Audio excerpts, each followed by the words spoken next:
संपादकीय dictation start होगी 5 second बाद।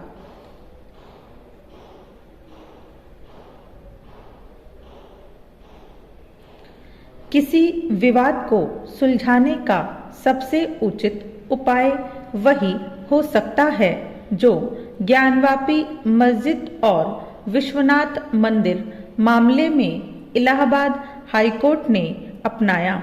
उसने भारतीय पुरातत्व सर्वेक्षण को ज्ञानवापी परिसर में मिले कथित शिवलिंग की कार्बन डेटिंग करने का आदेश देकर इस बरसों पुराने विवाद के समाधान की राह दिखाई है, जहां मंदिर पक्ष का कहना है कि ज्ञानवापी परिसर से मिली शिवलिंग जैसी आकृति सदियों पुराना शिवलिंग है। वहीं मस्जिद पक्ष का दावा है कि यह तो एक फव्वारा है। दोनों पक्षों में कौन सही है, इसका पता यही जानने से चल सकता है कि शिवलिंग नुमा आकृति वास्तव में है क्या। यह अच्छा हुआ कि इलाहाबाद हाईकोर्ट ने इस आकृति के वैज्ञानिक परीक्षण के आदेश दिए। उचित होगा कि दोनों पक्ष इलाहाबाद हाईकोर्ट के इस फैसले को स्वीकार करें और भारतीय पुरातत्व सर्वेक्षण के निष्कर्षों की प्रतीक्षा करें, लेकिन इसके भी आसार हैं कि इस फैसले को सुप्रीम कोर्ट में चुनौती दी जाए। असंतुष्ट पक्ष को सुप्रीम कोर्ट जाने का अधिकार है, लेकिन इसकी अनदेखी नहीं की जानी चाहिए कि ज्ञानवापी जैसे विवाद सुलझाए जाने की आवश्यकता है। यह अपेक्षा की जाती है कि ज्ञानवापी विवाद सुलझाने में उतनी देर नहीं होगी जितनी अयोध्या मामले को लेकर हुई। देखना है कि यह अपेक्षा कब तक पूरी होती है, लेकिन यह सहज स्वीकार्य नहीं कि आखिर औरंगजेब को काशी विश्वनाथ मंदिर से सटाकर मस्जिद बनाने की क्या आवश्यकता थी। यह मानने के केवल अच्छे भले कारण ही नहीं हैं कि यहाँ मंदिर को क्षतिग्रस्त कर उसी तरह मस्जिद बनाने का निर्माण किया गया, बल्कि यहाँ मंदिर और मस्जिद की संरचना ही स्पष्ट रूप से यही बयान करती है कि मस्जिद का निर्माण हिंदू धर्मस्थल को तोड़कर किया गया। यह काम वाराणसी के अलावा देश के अन्य अनेक स्थानों पर भी किया गया। वास्तव में ऐसे मंदिरों की गिनती करना कठिन है जिन्हें तोड़कर मस्जिदें बनाई गई। एक उदाहरण मथुरा में कृष्ण जन्मभूमि मंदिर में ईदगाह मस्जिद से है। कई मस्जिदें तो साफ तौर पर और यहाँ तक कि खुली आंखों से यह बयान करती है कि उन्हें मंदिरों को ध्वस्त कर बनाया गया। कुछ जगह तो यह दस्तावेजों में अंकित भी है।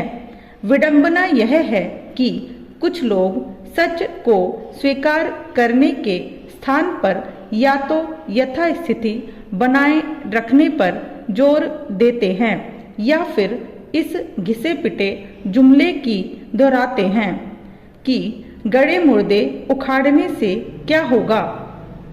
अच्छा हो कि यह समझा जाए कि भारतीय संस्कृति और सभ्यता के प्राचीन स्थलों की गरिमा लौटाना गड़े मुर्दे उखाड़ना नहीं, बल्कि देश के स्वाभिमान को बहाल करना है। यह सर्वथा उचित है कि इस काम में आड़े आ रहे धर्मस्थल कानून को भी चुनौती दी गई है। यह समस्याओं को सुलझाने नहीं बल्कि उन पर पर्दा डालने और उनकी अनदेखी करने वाला कानून है चेंज। किसी भी प्रदेश के मुख्यमंत्री को अगर सख्ती के साथ अधिकारियों को विधायकों के प्रस्ताव पर गंभीरता दिखाने को कहना पड़े तो तय मानिए कि अधिकारियों की कार्यप्रणाली में कुछ न कुछ झोल अवश्य है। उत्तराखंड के मुख्यमंत्री पुष्कर सिंह धामी ने गुरुवार को पंतनगर में नैनीताल व उधम सिंह नगर जिले के 7 विधानसभा क्षेत्रों की समीक्षा के दौरान यह बात कही। साथ ही वह विकास के उद्देश्य के साथ लक्ष्य की प्राप्ति के लिए भी सख्त नजर आए। 3 बिंदुओं संकल्प, समन्वय व समाधान पर विशेष जोर देते हुए उन्होंने 2 टूक कहा कि विधायकों को जनता चुनकर भेजती है, इसलिए उनकी हर बात शासन के लिए महत्वपूर्ण है। विधायक अपने क्षेत्र की जो भी समस्याएं लेकर आते हैं, अधिकारियों को गंभीरता दिखाते हुए उनका शीघ्र समाधान करना चाहिए। अधिकारियों का जन समस्याओं के प्रति लापरवाह रवैया कोई नई बात नहीं है। वे समस्याओं के निदान को लेकर मंत्री विधायकों के सामने तो हाँ में हाँ मिलाते हैं, लेकिन व्यवहार में निदान होता बहुत कम नजर आता है। यही कारण है कि जनता को सरकार की योजनाओं का 100% लाभ नहीं मिल पाता। यह भी कह सकते हैं कि विकास कार्यों को एक दूसरे पर थोपना अधिकारियों की कार्यप्रणाली का हिस्सा बन चुका है। इससे जहां कार्य नियत समय पर नहीं हो पाते, वहीं उनकी लागत भी कई गुना बढ़ जाती है। इसका नुकसान आखिर में आम जनमानस को ही उठाना पड़ता है और सरकार की नियत पर सवाल खड़े होते हैं। सो अलग अक्सर देखने में आता है कि विधानसभा क्षेत्रों से आने वाले प्रस्ताव का न तो अच्छे से परीक्षण होता है और न अधिकारी यह स्पष्ट ही कर पाते हैं कि योजना कितने समय में पूर्ण हो जाएगी। इसी में सुधार की जरूरत है।